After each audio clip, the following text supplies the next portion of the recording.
faculty, students, staff, community members, everybody, to today's lecture by award-winning author and investigative journalist Philip Shannon, who speak about his truly riveting book, A Cruel and Shocking Act, The Secret History of the Kennedy Assassination.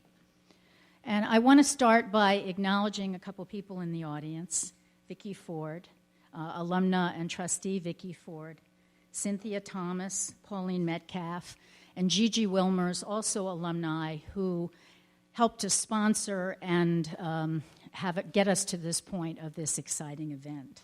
Gigi wasn't able to make it, but a warm welcome to Pauline and Vicki and Cynthia.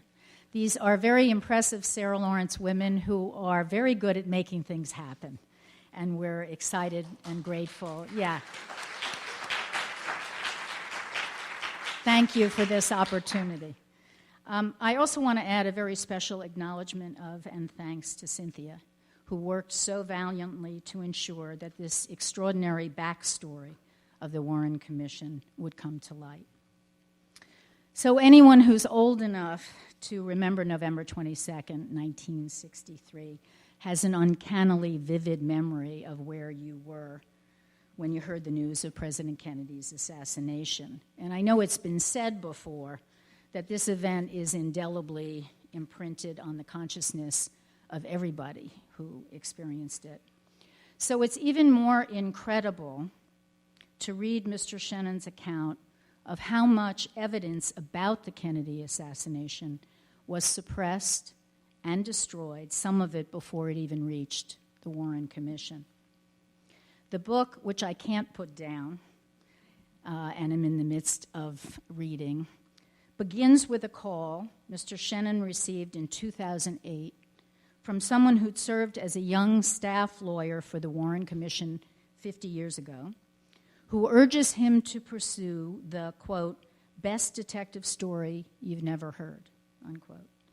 The caller selected Mr. Shannon because of his impressive background as an investigative reporter and his previous book, The Commission, The Uncensored History of the 9/11 Investigation, which was published in 2008. Clearly a superb researcher and a superb listener, he heeded the call. In May of 2014, the Society of American Historians honored Philip Shannon with the 57th annual Francis Parkman Prize, awarded annually to a nonfiction book that is distinguished by its literary merit and which makes an important contribution to the history of the United States.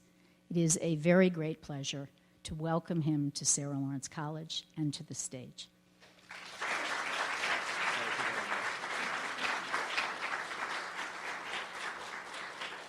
Thank you very, very much. And I want to thank President Lawrence and the college for having me here today. And special thanks to Vicki Ford, Pauline Metcalf, Gigi Wilmers, and most of all, Cynthia Thomas for the invitation to be here today. It really is a great honor. And if you didn't know, Cynthia Thomas is the biggest public affairs officer for this campus that you've ever encountered. And we'll be returning to Cynthia's story shortly. But 50 years ago this month, some history was being made in Washington. And it's history that still affects all of us in many different ways. On the morning of September 24th, 1964, the Chief Justice of the United States, Earl Warren, entered the White House and was escorted into the Oval Office. And waiting there was a man he really barely knew, Lyndon Baines Johnson, the president. Warren was a big, white-haired bear of a man. He was a Northern Californian who loved the outdoors, and he usually radiated good health. But on this day, the day you see pictured here, he looked really beaten down, just exhausted. Warren had brought with him a big blue wooden box, and inside that box was a document, an 888-page report that was literally fresh from the printers and would be forever known as the Warren Report. According to Warren, the report that he presented to President Johnson that day answered all the major questions raised by the terrible earth-shattering event that had taken place 10 months earlier when President John F. Kennedy was assassinated in Dallas. Warren had run the Blue Ribbon Commission that investigated the assassination. It had a more formal name, but it was known from the start to the public as the Warren Commission. Warren had accepted the job even though it was an assignment he absolutely had not wanted. The other 6 members of the commission were all prominent figures in Washington, including 4 members of Congress, 2 Republicans, 2 Democrats, as well as a former CIA director by the name of Allen Dulles, the gentleman in the bow tie on the right there, and John J. McCloy, a former president of the World Bank, the gentleman on the far left. In their report, the commission said it had come to a conclusion, a unanimous conclusion, that President Kennedy had been killed by one man, a pathetic 24-year-old misfit by the name of Lee Harvey Oswald. And the commission found essentially that Oswald had acted alone. The commission said it found no evidence to suggest any sort of conspiracy, foreign or domestic. And so began that morning, almost exactly 50 years ago today, one of the greatest debates in the modern history of the United States. And the debate centers on the question, did the Warren Commission get it right? Did Lee Harvey Oswald really act alone, or was President Kennedy killed in some sort of conspiracy? Chief Justice Warren said he really thought and he hoped that the report had ended all that debate. But I think there's a pretty easy way for me to demonstrate just how wrong Earl Warren was. And I hope you'll indulge me a minute, but I found this an interesting way to begin some of my talks about this subject. With your permission, let's take a vote. I have this very impressive group of faculty and students and friends of a great American college, smart people, educated people, people with real common sense. So may I ask by a show of hands, how many people in this audience believe there was a conspiracy to kill President Kennedy? Okay. How many people believe that the Warren Commission got it right and that Lee Harvey Oswald probably acted alone? Okay. So I have in front of me mostly an audience of conspiracy theorists. And you're in very good company. An opinion poll taken last year on the 50th anniversary of the assassination found that 59% of the American people believed there was a conspiracy. And some of that suspicion we deal with today as the result of Oliver Stone's famous 1991 movie, JFK.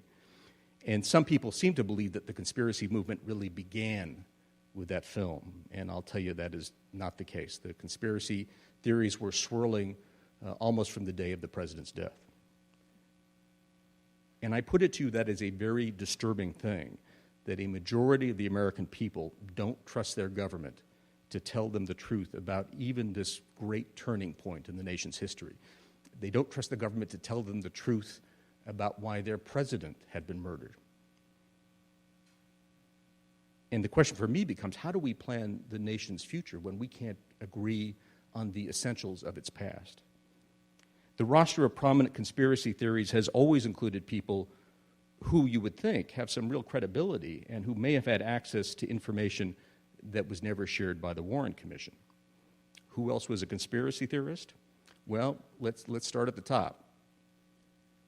Lyndon Johnson, the man who established the Warren Commission, ultimately didn't believe the Warren Commission. In the final years of his life, he was convinced that there had been a conspiracy and that Fidel Castro had killed President Kennedy. Another conspiracy theorist, Robert Kennedy, the president's brother and attorney general. In public, Robert Kennedy said again and again that he believed the Warren Commission, he believed that Lee Harvey Oswald had acted alone, when in fact that appears really never to have been the truth. He was telling his friends and family behind the scenes that he thought the Warren Commission was a very flawed investigation and that his brother was probably killed by Castro or by the mafia or even by some rogue element of the CIA. Another conspiracy theorist came from within the commission itself, Senator Richard Russell, one of the 7 members of the commission. And many of you in the audience are probably not familiar with his name, but in the 1950s and 1960s, there was no more powerful member of the United States Senate. He was one of President Johnson's closest friends. Certainly he was Johnson's mentor in Johnson's years in Congress. Russell signed the Warren Commission report, even though he would say later he didn't agree with it. He thought there might well have been a conspiracy. And there are conspiracy theorists among people still in power in Washington today. Last year, on the 50th anniversary of the assassination, Secretary of State John Kerry, President Obama's Secretary of State, said he had never been convinced that Oswald had done this alone.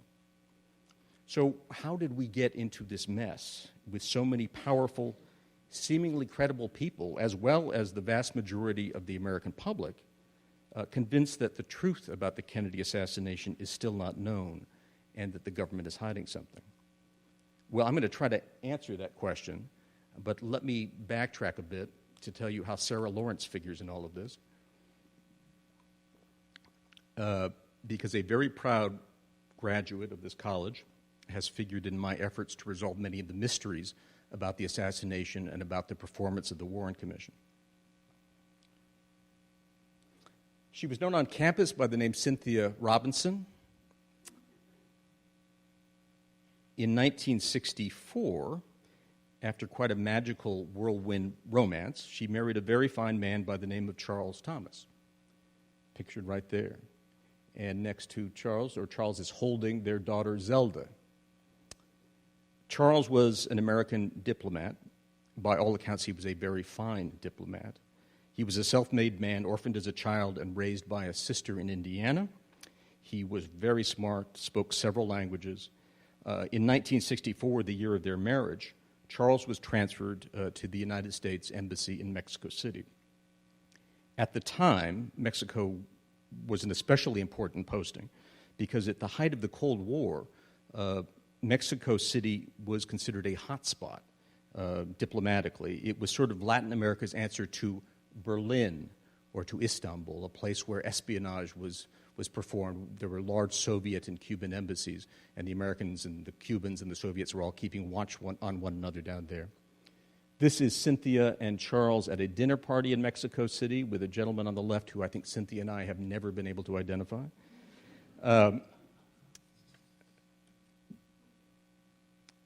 And Mexico City's reputation as a Cold War hotspot, as a sort of center of intrigue, was cemented by the fact that just weeks before President Kennedy's assassination in November 1963, Lee Harvey Oswald had visited Mexico City, apparently to get the visas and other paperwork that would allow him to defect to Cuba, much as he had once tried to defect to the Soviet Union. He was an avowed Marxist. He saw in Castro's Cuba, he said, sort of this fantasy of what communist life could be. In its final report in September 1964, 50 years ago this month, the Warren Commission said that Oswald's Mexico trip had nothing to do with the assassination. Mexico is today a big, dangerous, polluted city, but in 1964 it was actually a lovely place to live. And Charles and Cynthia had a very happy life down there. They quickly became known as favorites of Mexican artists and intellectuals who were often welcomed into the Thomas home. And in Mexico City, they become friends with this woman, the woman in the center in the white slacks. Her name was Elena Garro de Paz. She was a very prominent Mexican novelist and playwright who was the estranged wife of another famous Mexican writer, Octavio Paz, who would then go on to win the Nobel Prize several years later.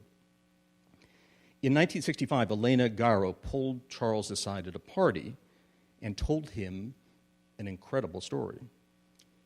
She told Charles that she had encountered Lee Harvey Oswald in the fall of 1963 during his Mexico City trip, and she had seen him at a party, at a dance party, a twist party. And he was in the company of two, she said, beatnik was her word, Americans, young men. Also at the party, she said, was this woman, a woman by the name of Sylvia Duran, a young Mexican woman, a committed socialist who worked in the Cuban consulate in Mexico City. Duran was Elena Garro's cousin by marriage.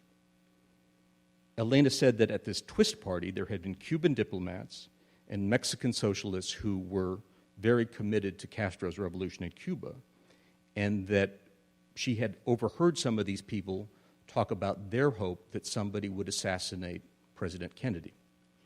And remember, this is the height of the Cold War, a year after the Cuban Missile Crisis, and it's not surprising, perhaps, that people committed to Castro might want to see ill to John Kennedy. We now know, of course, that John Kennedy was trying to kill Fidel Castro at the same time.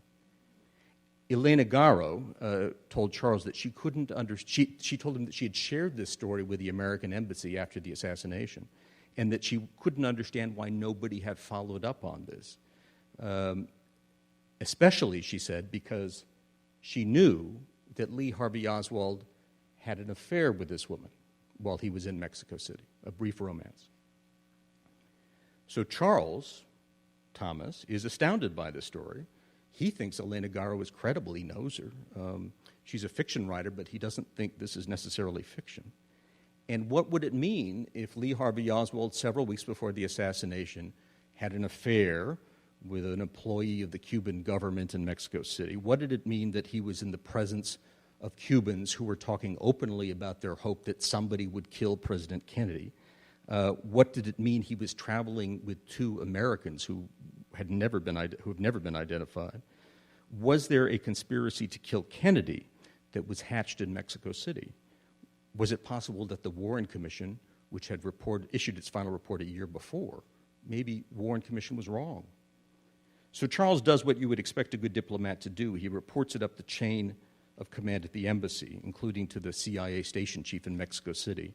And in those days, the CIA station chief in Mexico City was much more powerful than any ambassador he'd ever worked for. But Charles finds, after reporting this throughout the embassy, that nobody wants to follow up. Nobody wants to go back and investigate what Oswald was doing in Mexico City. Nobody wants to go back and see what was Oswald's relationship with this woman. Yet Charles, to his credit, keeps pressing the issue, asking that somebody please go back and see if there might possibly be any truth in this. And it's an even more complicated, long story. But what happens next is that Charles quickly finds that his career is being derailed, even though he appears to be the model of an American Foreign Service officer. In 1967, he is effectively fired. In the State Department's terminology, Orwellian terminology, the term is he was selected out of the State Department. And after that, he's effectively blackballed by the State Department from beginning a new career. When he tries to get a new job, he can't get the proper references from the State Department, and he has to acknowledge that he was essentially fired by the State Department. And tragically, in 1971, Charles took his own life, leaving behind Cynthia and their two young children, pretty much penniless. In one of his final acts before he was forced out of the State Department, Charles wrote a letter to the Secretary of State. In those days, it was William Rogers. This was the Nixon administration. And he asked, please, that somebody go back to Mexico City and try to figure out if there's any truth in this story told by this writer, Elena Garro, about about Lee Harvey Oswald and his activities in Mexico, and whether any of this evidence might point to some larger conspiracy that the Warren Commission had completely missed. And Charles is rebuffed again. The letter is forwarded to the CIA, and there's no follow-up. Whoops.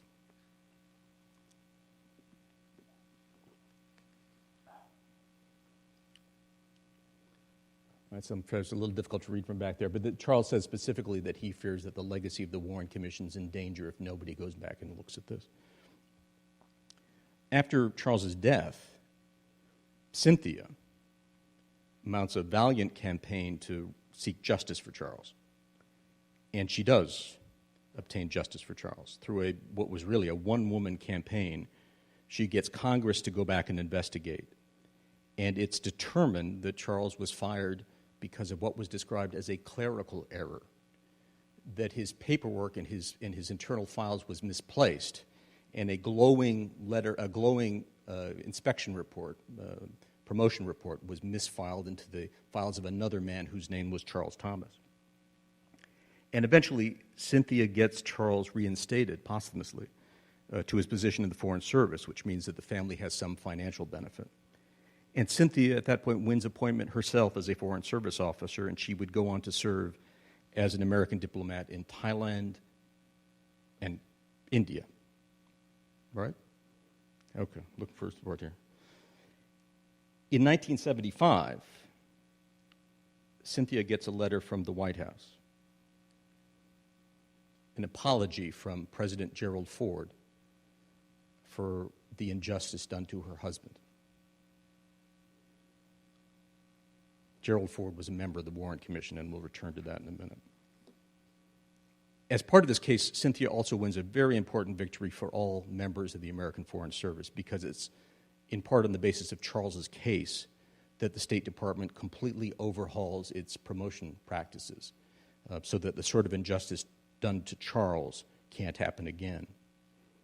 And as far as Cynthia is concerned, that's really where the story ended, with justice for Charles and Cynthia off on her new career, important career as an American diplomat overseas. But then in 2011, I come calling. I was at work on a book about the Kennedy assassination, and I had come across declassified documents from the State Department and the CIA that suggested that Charles's departure from the State Department was not the result of a clerical error. Instead, there's reason to believe he was forced out because he was just asking too many questions about the Kennedy assassination and about what had really happened in Mexico City and what the CIA and the FBI had never bothered to get to the bottom of there. And after a lot of coaxing, Cynthia agreed to talk to me. And together, I think we've been able to achieve a lot more justice for Charles. My book opens and closes with the story of Charles and Cynthia Thomas.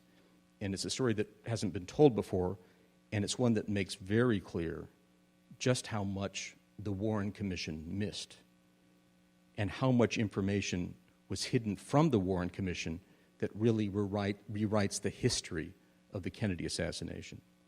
And it explains why we are likely to be plagued forever with conspiracy theories.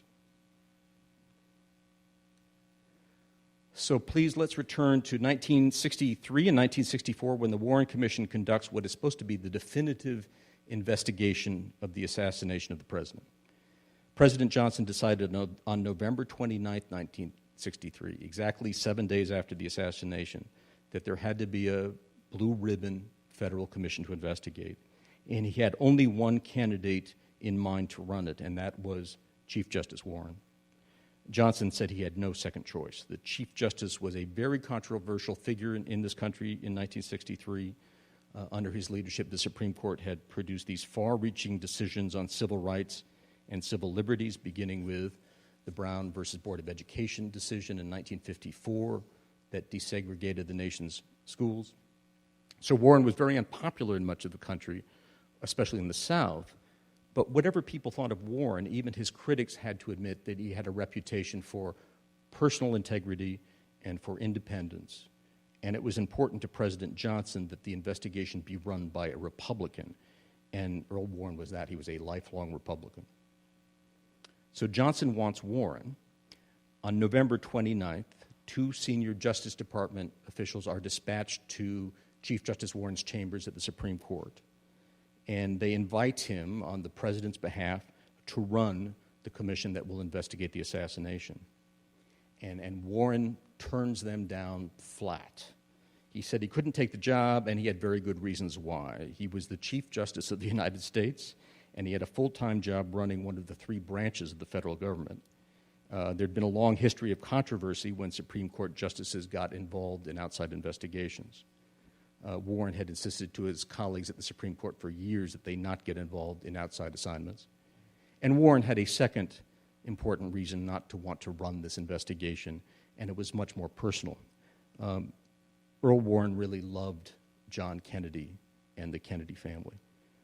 Warren described the murder of the president as being like losing one of his own sons. And as he said it later, it was a sickening thing to contemplate spending every day, every hour, for months, having to think about the murder of his friend. So Warren showed his visitors from the Justice Department the door, thinking that is where the discussion ended. But the Chief Justice clearly didn't know what he was up against in dealing with Lyndon Johnson. Johnson was not going to take no for an answer. He never took no for an answer. When Johnson was majority leader in the Senate and needed a vote or a favor from another legislator, another senator, he perfected something that would become known as the Johnson treatment. He would call in his colleague, he'd close the door, and he'd put his face literally inches away from his target. And then with a mix of pleading and flattery and threats, he would get what he wanted. And luckily, some of that has been preserved on film. That is Senator Richard Russell, Johnson's close friend, who was forced to serve on the Warren Commission, even though it was just anathema to Russell, who was a fierce segregationist, that he was going to serve on the same body with Earl Warren. This poor man is Senator Green of Rhode Island. There's actually more to this chain. Johnson's constantly pushing his face into Green's. And then Johnson was not above using this treatment on the President of the United States. So within an hour or so of turning down the job running the commission, Warren, Chief Justice Warren, got his own taste of the Johnson treatment. The phone rang in his chambers in the Supreme Court. This is just after his visitors from the Justice Department have left. The phone rings in his chambers at the Supreme Court, and it's the White House insisting that Warren get in a car and come that minute to the White House for an urgent meeting with the president. Warren wasn't told the reason for the meeting. And so Warren sped across town to the White House and was whisked into the Oval Office. And there he got his full dose of the Johnson treatment. The two men sat down. At first, Johnson asked politely for Warren to please change his mind and to agree to run the investigation. And Warren again refused, saying it just wasn't appropriate for a member of the Supreme Court to run an outside investigation like this. And so Johnson then turns up the pressure to the max, the ultimate Johnson treatment. He tells Warren that there's a possibility that the investigation of the assassination, if it's mishandled, and it's found that the Soviet Union or Cuba have something to do with the murder, the result could well be nuclear war. And Johnson told Warren that he just talked to the Defense Department and determined that if there was a war, in the first strike, 40 million Americans would die. And if that happened, Johnson said, it would be Earl Warren's fault.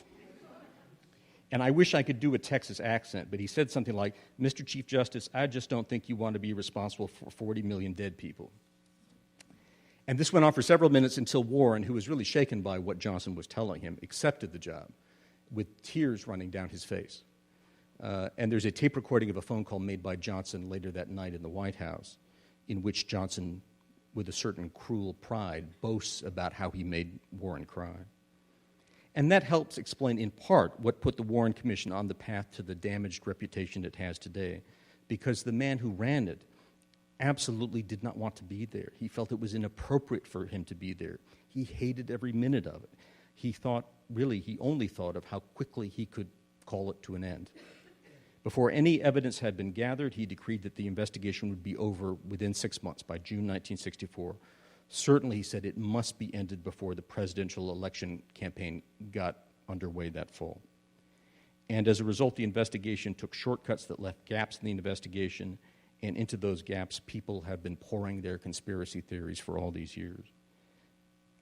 You know, I was raised in Northern California, and I was raised to revere Earl Warren, a fellow Northern Californian. But I do hold him responsible for so much of what I think we now know went wrong within the commission. Anyway, we're going to fast forward a bit, nearly 50 years to the year 2008. And again, I hope you'll indulge me a minute, but let me tell you how I got wrapped up in this story. President Lawrence gave you some of that explanation. In 2008, I published my first book, which was a history of the investigation of the 9/11 attacks, the other great national tragedy in my lifetime that was investigated by a big commission. In those days, I was a reporter in the Washington Bureau of the New York Times, and I had covered the 9/11 Commission pretty much from start to finish. You'll remember that commission was pretty widely praised for its final report, which found that al-Qaeda was responsible for the 9/11 attacks. It was considered very well written. It was tough on some government agencies, although it singled no one out, no individual human being to blame, which infuriated a lot of the 9/11 families who felt there are certain people who should be singled out for having botched the intelligence in the summer of 2011 that might have prevented the attacks. 2001, I'm sorry about that. These are the members, led by the two gentlemen in the bottom here in the middle, Governor Tom Kean of New Jersey, Congressman Lee Hamilton of Indiana, a Democrat. Kean was a Republican, but both were thoroughly bipartisan in the way they treated this. So covering the commission turned out to be a great assignment, but after the 9/11 report was issued, I figured I was done with that story, time for something else to do.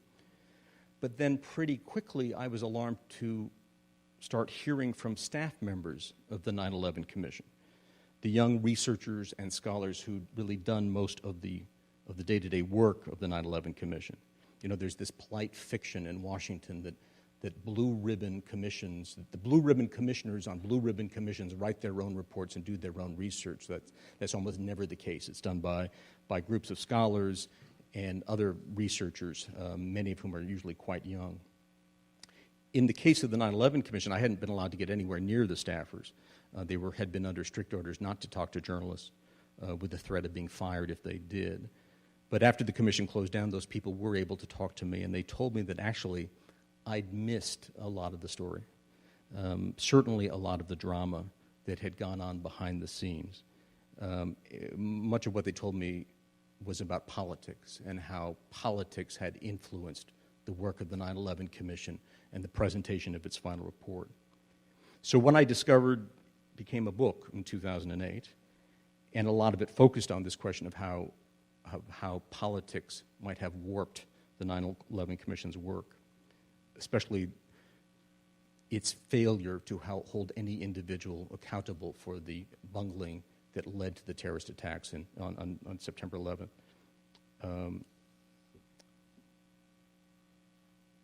In that book, in particular, my research for that book pointed out one thing in particular to me, which was that the staff on the 9/11 Commission concluded that 9/11 just didn't have to happen. There was plenty of intelligence in the weeks leading to the attacks that would have suggested there was going to be a big terrorist attack on American soil. But because of incompetence and laziness by government officials, that evidence was never acted on. But again, that conclusion that 9/11 just didn't have to happen if people had done their jobs properly, that's not in the 9/11 Commission report, because to reach that conclusion would have been a political football, with the Bush administration pointing fingers at Congress, Congress pointing fingers back at the White House. So after that book got published in 2008 and upset some people at the White House and elsewhere, I was pleased to get some nice reviews. And because of the success of that book, I was able to buy my freedom from the newspaper industry, which was a good thing in 2008. I'm now a full-time author. And a few months after publication, the phone rang at my desk at the Times Washington Bureau, and the caller was somebody I didn't know. And as President Lawrence was telling you, this is a lawyer who had begun his career almost 50 years earlier on the Warren Commission, and he recommended that I do a similar sort of book about the Warren Commission, an insider's history. And he agreed to help me meet all the young staff lawyers who'd really done the work of the Warren Commission. He agreed to help me so long as I never named him, because he knew I would stumble onto embarrassing information, which sure enough I did. By then, in 2008, Chief Justice Warren and the other 6 members of the commission had long since passed on. But most of the staff lawyers, the people who'd done the actual digging of the Warren Commission, were still around. And they would talk to me with his assistance. At first, I was really hesitant to take this on, because the Kennedy assassination story really is a morass. And something like 2,000 books have already been written on the subject. I wish you could see my home library. You'd think I should be wearing a tinfoil hat. But then I thought it through, and I thought, well, this is a book that nobody's really done before. What really happened inside the Warren Commission? What did these young lawyers really learn? Was there some sort of cover-up they participated in and would acknowledge to me? They'd been involved in what should have been the greatest detective story of the 20th century. What would they have to tell me? And so I plunged in, traveling around the country, talking to more than 20 of the Commission's former staffers, and many of them had incredible stories to tell, stories they hadn't told ever before. And shades of 9/11, what I quickly learned about the Warren Commission from the people who'd done the detective work of the Commission was just how flawed that investigation had been. I was surprised at how willing some of them were to acknowledge that to me. These men, and in those days they were all men in 1964, they had great pride in their individual contributions to the Warren Commission, but they were alarmed by just how much evidence they had missed. And there were important witnesses who were never interviewed by the Warren Commission. There was evidence that went unseen. It turns out that the staff of the Warren Commission was never permitted to see President Kennedy's autopsy photos or x-rays from Bethesda Naval Hospital. And the staff was outraged because they considered that the essential medical evidence they needed to determine how the president had died. Why didn't the staff see the x-rays and autopsy photos? Because Chief Justice Warren bowed to the request of the Kennedy family, his dear friends, and agreed to keep the photos and the x-rays hidden away. And it's only one of a number of examples of instances in which the Chief Justice made decisions that were designed to shield the privacy of the Kennedy family, even if that meant that not all the facts about the assassination were gathered. Warren said later in life that he did see the autopsy photos. They were brought in an envelope to his chambers at the Supreme Court, and he opened the envelope and the photos spill onto his desk, and he sees just how horrifying they are. He said he couldn't sleep properly for days after seeing them. And then he decided in his own mind that nobody else would see them. None of the other commissioners, nobody on the staff. And the result of that decision today is that a lot of the medical evidence about the Kennedy assassination is hopelessly muddled. And that is the reason we now deal with hundreds of conspiracy theories that you can go find on the internet this evening about the autopsy, about the condition of the president's body, and about the validity of the so-called single bullet theory, which is this perhaps the most controversial conclusion of the Warren Commission staff about the fact they believe that one bullet had passed through President Kennedy's body and then passed into a second body, that of Texas Governor John Connally, who was sitting in front of him.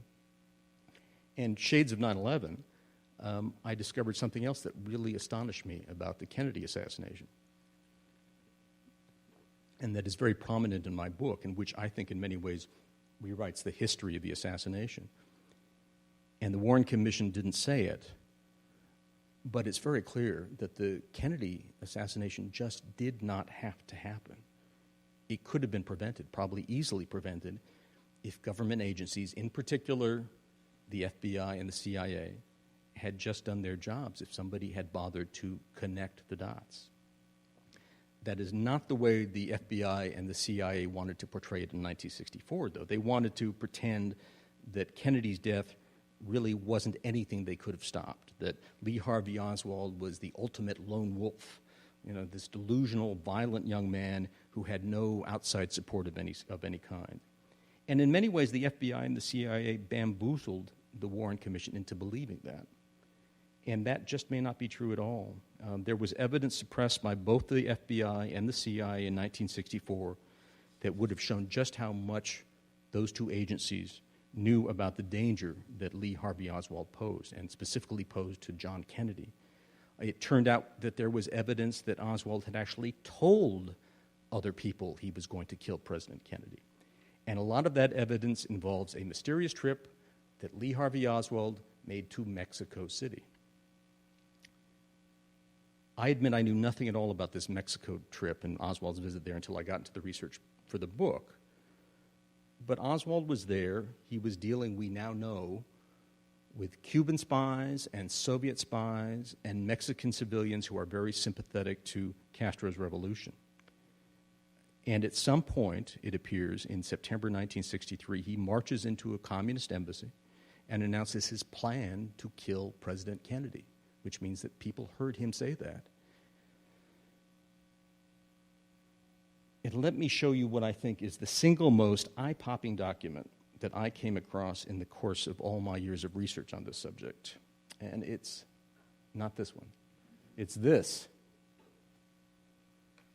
It's a memo from J. Edgar Hoover, the FBI director, to the Warren Commission, labeled top secret, June 1964, right in the middle of the commission's investigation. And I'm sorry you're going to have trouble reading it, but I can read out a portion for you, in which Hoover reveals to the Warren Commission, and I think very reluctantly, that the FBI had learned that Oswald had announced while he was in Mexico City that he was going to kill President Kennedy. Supposedly he storms into a communist embassy. Every indication is it's the Cuban embassy and makes the announcement. And I'm sorry, I guess you can't read this, but let me read it for you. Oswald stormed into the embassy, demanded a visa, and when it was returned to him, refused to him, headed out saying, "I'm going to kill Kennedy for this." And you'd think that if the Warren Commission knew about this letter, it would have raised a million questions about what happened in Mexico City. Who else heard Oswald say this? What did they tell him to do in response to this? Did anybody suggest to him, yes, that's a good idea, go back to Texas, and if you have your chance, kill the president? Well, remarkably enough, this document then vanishes. I've talked to members of the commission staff, the ones who should have seen this, and they tell me they're astonished because they're convinced they didn't see it in 1964. And if they had seen it, they would have gone back to Mexico City in a heartbeat to try to figure out what this meant. Why did it disappear? I think their best guess and mine is that it had a lot to do with the fear of people at the CIA and the FBI, that the commission might stumble onto evidence, especially in Mexico, of how much the government had really known about Oswald before the assassination and the damage he might pose to the president.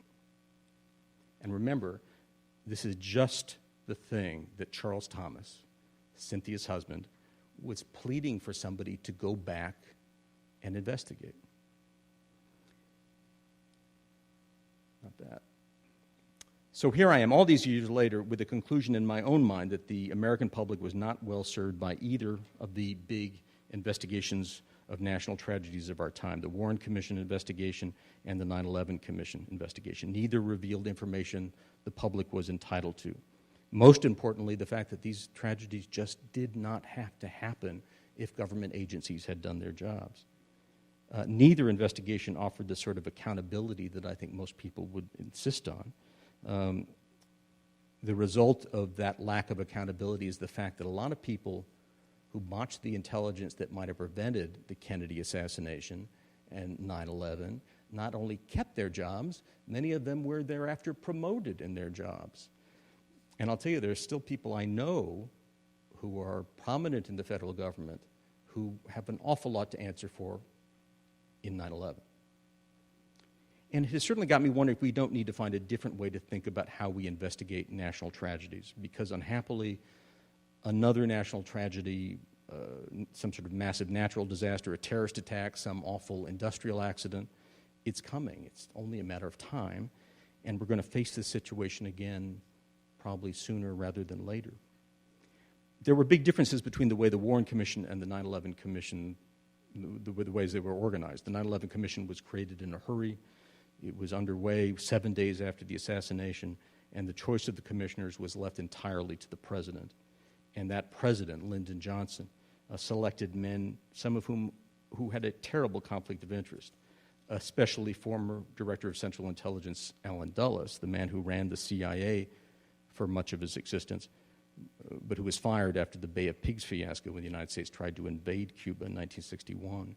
What we now know is that the CIA withheld a tremendous amount of information from the Warren Commission, including the fact that the CIA, under Allen Dulles, had been trying to assassinate Fidel Castro, sometimes with the assistance of the mafia, which you would think, and we now know Castro knew about it, which you would think might give him a motive to want to see President Kennedy dead. Among the other members of the commission was Gerald Ford, then an ambitious young member of the House of Representatives from Michigan. And Ford had his own set of terrible conflicts of interest, including his very close and very secret relationship with the FBI. We now know from FBI documents that Ford actually called in one of J. Edgar Hoover's top aides about a week after the commission got underway and announced that he was going to volunteer to be the FBI's secret source on the Warren Commission. He would feed the Warren Commission. He would feed the FBI what was really going on within the commission. Johnson also picked men who were very, very busy. They just didn't have time for this investigation. And as a result, most of the members of the Warren Commission barely participated in its work. Apart from Ford, the other members of Congress essentially disappeared. So the investigation, the real detective work, and the analysis was left in the hands of the staff.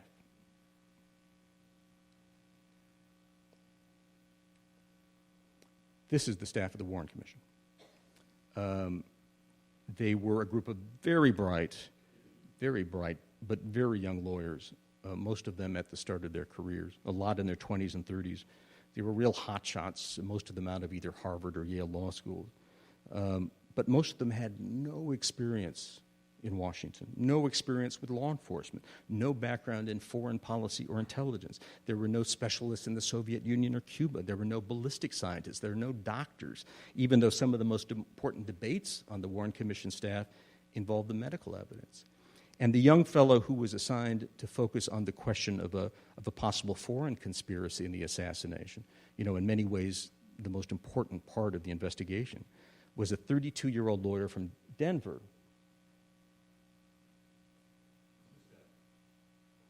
By the name of David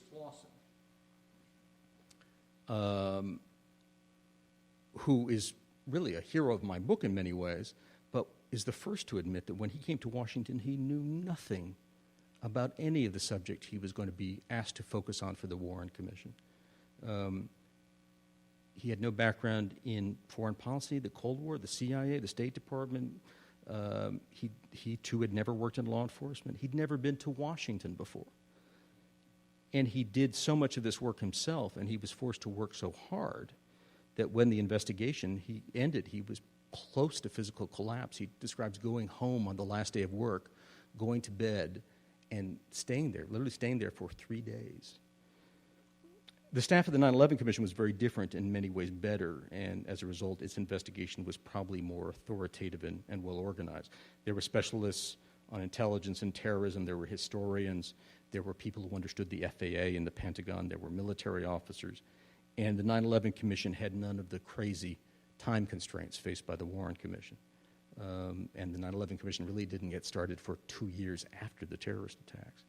But politics really limited the 9/11 Commission investigation from the very start. The way the other commissioners were chosen was full of partisanship.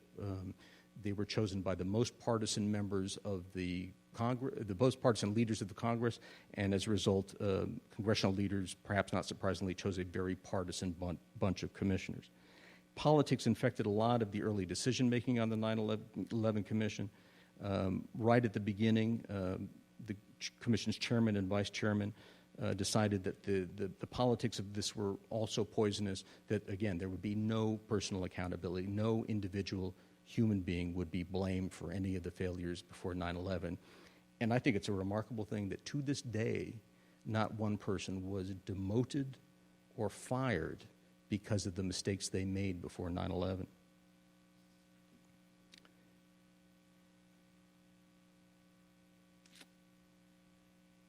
And as more information has tumbled out about what really happened within the commission, and I think some of it might be linked to the revelations in my book, unfortunately, conspiracy theories are pretty widespread about 9/11 as well to this day. So let me take this full circle. I usually get distressed when I see journalists offer their opinions instead of stating facts, and I'm sure you get distressed too. But having spent so many years of my life thinking now about how the government can and should investigate national tragedies, let me offer a suggestion about what we might want to consider doing. First of all, I say let's get politics out of this once and for all. I suggest there are very talented people in this country, apolitical, outside government, far from Washington, but with a knowledge of how Washington works, who should be leading these investigations. There's no need for some sort of special agency of government to be prepared to investigate national tragedies when they occur. But how about some sort of permanent blue ribbon committee made up of, say, presidents of some of the nation's finest institutions of higher learning, the president of Sarah Lawrence, the University of Texas, of Caltech, of Cornell, whatever, who on a rotating basis are available to be called up to conduct investigations like this. And beyond them, we might establish a pool of the nation's best lawyers and doctors and engineers and scientists and historians and philosophers who could be available and also ready to provide their experience. There was another national tragedy in our lifetimes, or at least in the lifetimes of most of the people in this room, that was adequately investigated and that didn't prompt a rash of conspiracy theories. And let me see if I can find this one again. And it's this. It was the disaster that struck when the Space Shuttle Challenger broke up 76 seconds into flight in January 1986, taking the 7 crew members to their deaths. A month later, President Ronald Reagan created a commission to investigate. It was led by somebody who might have been seen as a partisan, William Rogers, President Nixon's Secretary of State. Everything comes full circle. Who's the guy Charles Thomas writes to try to get somebody to go back to investigate what happened in Mexico City in the Kennedy assassination. Anyway, a month later, after Reagan has organized this commission, led by Secretary of State Rogers, it gets to work. The vice chairman is Neil Armstrong, first man on the moon. And I won't suggest that the space shuttle accident had strong political or foreign policy ramifications, nothing like the Kennedy assassination or 9/11. But there were political ramifications. A lot of people thought NASA should be shut down, that its future was really in doubt. And NASA represents a lot of jobs and political pull in Congress. And there were aerospace contractors who worked on the shuttle who had a lot to lose if the investigation came to the wrong conclusions. But by and large, the Challenger Commission was free of the pressures and the time constraints that damaged the work of the Warren Commission, and it was free of the politics that damaged the legacy of the 9/11 Commission. And the Challenger Commission, it appears, got it right, at least in terms of explaining to the American public clearly and completely how the accident had happened. And you recall the answer was a flaw in something called an O-ring, which is a seal on the rocket boosters that failed when it got cold outside, and it was cold on the day the Challenger flew. The other 10 members included real experts in their fields, including a professor from MIT who was head of the university's aeronautics department. There was a professor of physics from Stanford. There was Sally Ride, the astronaut, who just so happened to have a PhD in physics herself. And perhaps most importantly, the commission's membership boasted this man, Richard Feynman, who was a professor of physics at Caltech, winner of the Nobel Prize in physics, and who was sometimes described as the most brilliant mind since Einstein. And you remember it was Feynman who came up with a simple way of explaining to the public how the O-rings had failed. He got one and he dunked it into ice water and showed just how fragile the O-ring material became when it got cold. By and large, these weren't politicians. They were outside experts in their field, scientists, engineers, mostly apolitical people. And I think most people who review the work of the Challenger Commission are pretty convinced that, indeed, they got it right. We're not overwhelmed today with conspiracy theories about how the Challenger disaster happened. And so let's use that as a model. When the next disaster strikes, let's make sure the investigation that follows is led by the best, most independent minds we can find, backed up by the best technical and historical analysis of the facts that's available. It's often said that the Kennedy assassination was the moment that the country lost its innocence, and I certainly see that when I travel around the country and talk about this. I'll tell you that people of a certain age, for them, the Kennedy assassination was really like no other event in their lives, more jarring even than 9/11. And I really think the failings of the Warren report 50 years ago this month compounded the confusion that many people felt. Certainly it compounded their distrust. People were convinced not only that history could be changed in a millisecond by a nut with a $21 mail-order rifle, but they also became convinced that their government couldn't be trusted to tell them the truth about why something so terrible had happened.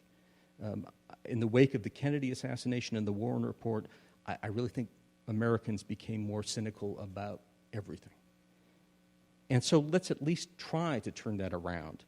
There may be straightforward ways of making sure the mistakes of the Warren Commission and the 9/11 Commission are not repeated, that we get politics out of the way. You know, after a national tragedy, after the Kennedy assassination, after 9/11, there's a lot of talk about the need for the nation to heal, for the American public to heal and to move on. And the sad truth is, I think that in the case of the Warren Commission and the 9/11 Commission, a lot of Americans never healed as you would want them to.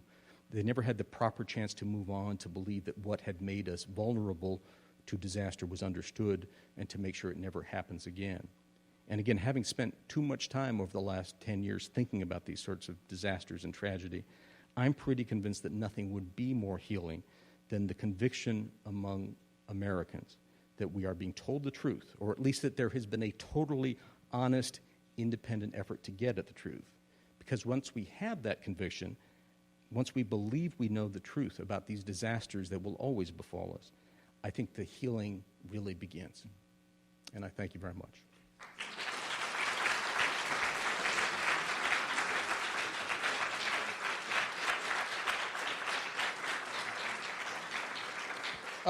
Do we have a few minutes for questions and answers? The president says I can do some questions and answers, so I get to do them. Please. I think all the most credible evidence available points to Lee Harvey Oswald as the shooter in Dealey Plaza. I think there are a lot of questions, though, about who else knew what Oswald was going to do and who may have encouraged him to do what he was going to do. And again, that's exactly what Charles Thomas was trying to get somebody to figure out all those years ago. Question about the 9/11 just for a second, if I can. Can you comment on George Tenet, who might have been one of the people most responsible, receiving instead the nation's highest honor from President Bush? And what was that about in the context of the 9/11 investigation? Well, I'll tell you, the 9/11 Commission had a lot of trouble with George Tenet, who was the director of Central Intelligence, you'll all recall, at the time, because they thought he just wasn't honest with them about what had gone on, what had been known. But the record shows that the CIA, to its credit, warned over and over and over again in the summer of 2001 that something terrible was about to happen, and it might well happen on American soil. And there is that very famous document from August 2001, a briefing to the President of the United States, headlined "Bin Laden Determined to Strike in U.S.," if I haven't forgotten what, that said that it looked like Al-Qaeda wants to attack here, the threat, the risk is real, that Al-Qaeda, it appears, was conducting surveillance of the New York City skyline, and that it appeared they were going to use passenger planes in whatever sort of attack was going to take place. And it's very clear that the White House just didn't act on that very clear evidence in front of it. Please.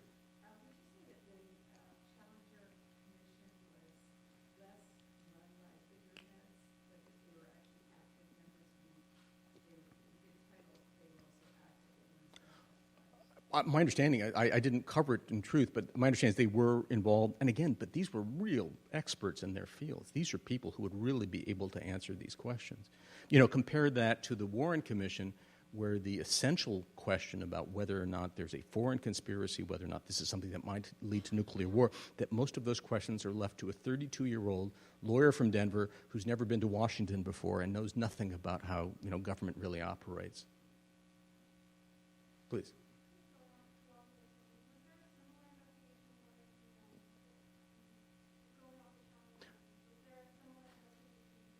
Columbia, I'm sorry. There was, and it wasn't the wide-ranging commission that had existed at the time of the Challenger disaster. But it's interesting to see that the Columbia review, the inspection that was done, This is the second challenger that was involved in the disaster. The finding was that if the government had listened to what the Challenger Commission had found, if they had acted appropriately on what the Challenger Commission had determined, that the second tragedy might have not occurred. Essentially, the first commission did a good job. They came to the right conclusions, and what a shame that we didn't act properly on those conclusions. Please. A question about your use of conspiracy theory as a phrase. I mean, at the very beginning, you kind of implied that, maybe tongue-in-cheek, that those of us who raised our hand and said that we didn't accept the Warren Commission report were conspiracy theorists. Or maybe I misunderstood. Oh, well, actually, I guess you are. Sorry about that. You are. Yeah. So I guess my question is, but then you're saying conspiracy theories are sort of what pours into the vacuum when we have unanswered questions. Right. So how do you mean that? I mean, do you mean that are those of us who don't think the Warren Commission got it right, therefore conspiracy theorists or not? And my follow-up question to that is, are you suggesting that we should continue now to pursue the investigation into Mexico City and what happened? I mean, is there any value to reopening that today 50 years later? Let me take your second question first.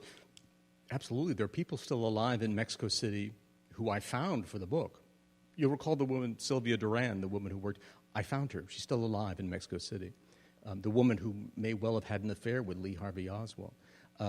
She denies that she had an affair with Lee Harvey Oswald. But a lot of these people who say who dealt with Oswald in Mexico City, they're still alive, they still have information to share, and they weren't asked about any of this in 1964 when they should have been. Sylvia Duran, it's an important story in my book, but Davis Lawson, the young lawyer whose picture I showed you a minute ago, he's reviewing the Mexico City evidence, and he's fascinated by Sylvia Duran. He thinks she may be the most important witness he can talk to because she's a committed socialist. She's dealing face-to-face with Oswald in Mexico City. Maybe he told her something. Maybe she knows who else he was talking to. And Slawson's very excited because Sylvia Duran agrees to come to Washington to give testimony to the Warren Commission. And Slawson asks the Chief Justice for permission to arrange the logistics to bring Duran to Washington, and the Chief Justice turns him down flat. He says, we don't. His words were, "She's a communist, and we don't talk to communists." So this key witness, this guy that David Slawson, this key investigator, thought was the most important witness he could talk to, she was never interviewed by the Warren Commission. She was never interviewed by the FBI or the CIA. But One argued that if, say, the Challenger disaster, there was a suggestion that, say, there had been sort of Soviet sabotage, that investigation would have been just as political as the other two commissions that you referred to, and would likely have been politicized as well. So my point is that there was no hint of an external threat to the Challenger investigation. why should we be clear? You go to the internet tonight and type in the words Challenger disaster and conspiracy theories, and you'll find plenty there.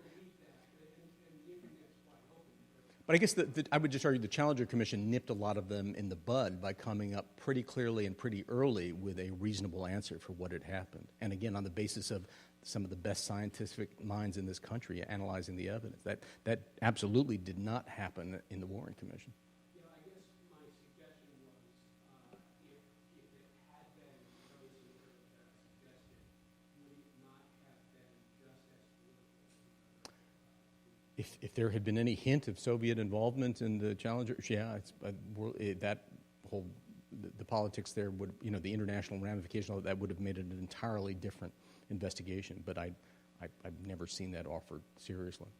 In the case of in the case of the Kennedy assassination, and actually this goes back to the other gentleman's question I failed to answer, which is, there are conspiracy theories about the Kennedy assassination that do make some sense, that were never adequately investigated, and a lot of them have to do with this question of who else did Lee Harvey Oswald tell he was going to kill the president? Who else knew what he was going to do, and did anybody help him in what he was going to do?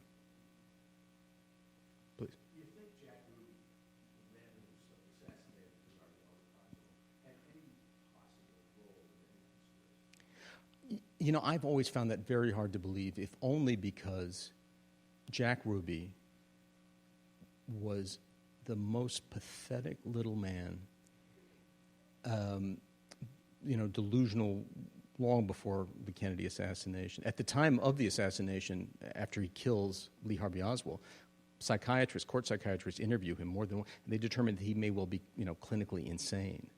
It's just hard for me to believe that any rational actor who wants to carry out the crime of the century by killing the president would ever get Jack Ruby involved in any of that. There's a wonderful scene, it's in my book, where Chief Justice Warren goes to Dallas to interview Ruby. And Ruby is just nuts, if you'll pardon the expression. But he is just off the wall, and he's talking about his belief that because he had killed Oswald, that Ruby was Jewish. He believed that there was a second Holocaust underway that he was responsible for, that Jews across America were being slaughtered. And he's absolutely convinced of that, and that's what he's telling the Chief Justice.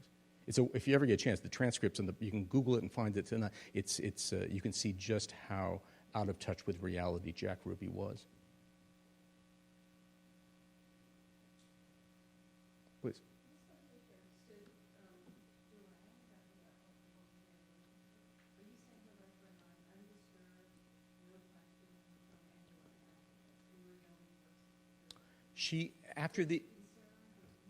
It's a very unusual, it's a strange set of circumstances, suspicious set of circumstances. After the assassination, she's almost immediately arrested by the Mexican government at the request of the CIA. And she is interrogated, and apparently, there's reason to believe she was tortured by the Mexican intelligence services. The Mexican intelligence services quickly produce a report saying that, of course, there was no conspiracy, nothing happened in Mexico. Sylvia Duran has promised us this. The FBI and the CIA, which have substantial operations in Mexico City, they make no request to interview her. She goes completely uninvestigated by American government agencies. And to the credit of this young staffer on the Warren Commission, he saw her as very important, and he arranges to bring her to Washington. It's only Chief Justice Warren who says, we don't talk to communists. Please. Oh, I'm sorry. Yeah, hi.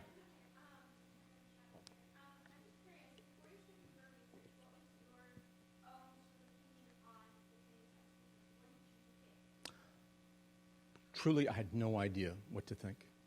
I knew that Oliver Stone's movie had framed much of the debate for most of my adult life, and I knew that it is believed to be factually challenged, that film.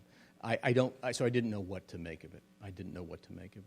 It was clear to me that it was, as I say, it was a morass, and it wasn't a story that I ever would have approached had it not been for the fact that I did the history of the other great commission. Thank God I've run out of commissions to write histories about. Please. Oh, I did. Oh, I don't think she talked to me anymore. Not after the book. The book caused her. The book was translated into Spanish and published in Mexico the same day it was published in the United States, and it created the idea that the Kennedy assassination conspiracy might have been hatched in Mexico City. It became a big story in Mexico and created, I believe, a lot of problems for Ms. Duran. But if you go in the book, you'll find a nice picture I took of Sylvia Duran in 2013. She's really smart and a lot of fun to talk to.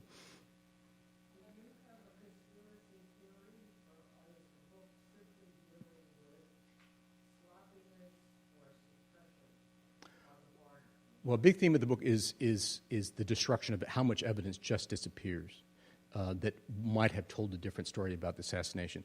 In the first weekend after the president's death, the Navy pathologist who carries out the autopsy destroys the original autopsy report and all of his notes and pushes them in the fireplace of his home in Bethesda, Maryland. The FBI destroys a handwritten note that Oswald had given to them earlier that month. Marina Oswald destroying photographs that show her husband holding the murder weapon, the rifle. And that's just the first weekend of evidence destruction. It goes on and on and on. Important evidence just disappeared that might still rewrite the history of the assassination. The conspiracy theory, I believe that it's possible that people knew what Oswald was going to do and encouraged him to do what he was going to do. And by legal definition, that could be a conspiracy.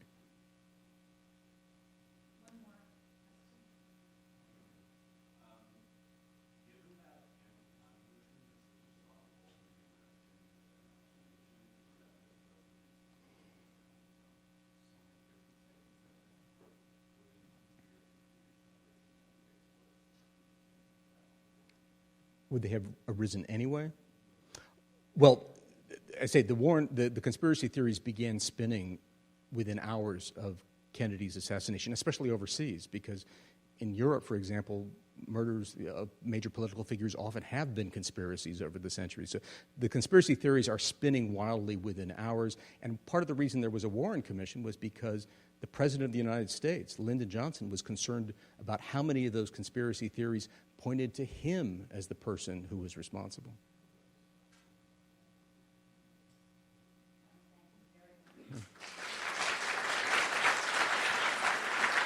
And if I may, just because Cynthia Thomas deserves a round of applause for making so much of this possible. And I say, if people had listened to her husband a long time ago, a lot of the conspiracy theories we deal with today might have been resolved.